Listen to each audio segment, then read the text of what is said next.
Di depan awak media pada Minggu siang 7 Januari 2024, Dinas Perhubungan Kota Palembang melalui Kabid PLA SDP akan mengupayakan penarikan dana retribusi dari kapal tongkang yang melintas di Sungai Musi. Kabid PLA SDP Kota Palembang Nihar Manza mengatakan selama ini tongkang yang menggunakan alur pelayaran Sungai Musi Palembang tidak dipungut retribusi karena aturan hukum yang mengurus hal tersebut belum ada.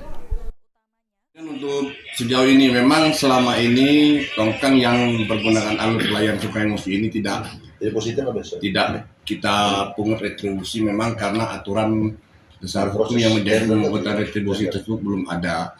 Tetapi kita masih berusaha, dalam arti kata Dinas Perhubungan Kota Palembang masih mencari produk hukum yang kira-kira bisa kita jadikan landasan untuk menjadikan kapal tongkang yang menggunakan alur Sungai Musi ini kita tarik retribusi.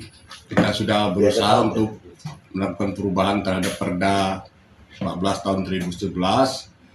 Artinya kita mencari celah hukum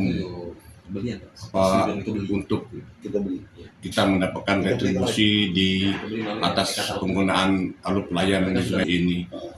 Sekarang Perda tersebut sedang berproses. Kita juga lagi mencari masukan-masukan dari stakeholder terkait, apakah memang retribusi tersebut bisa kita tarik ataupun tidak, dan ini masih berproses itu. Secara demikian harapan kita ke depannya supaya memang kontribusi daripada tongkang ini dapat dimanfaatkan oleh. Ditambahkan oleh Nihar Manza, Dinas Perhubungan Kota Palembang akan mengupayakan mencari landasan hukum untuk mengatur retribusi kapal tongkang, dan pihak Dishub Kota Palembang akan berusaha melakukan perubahan terhadap Perda 14 tahun 2011.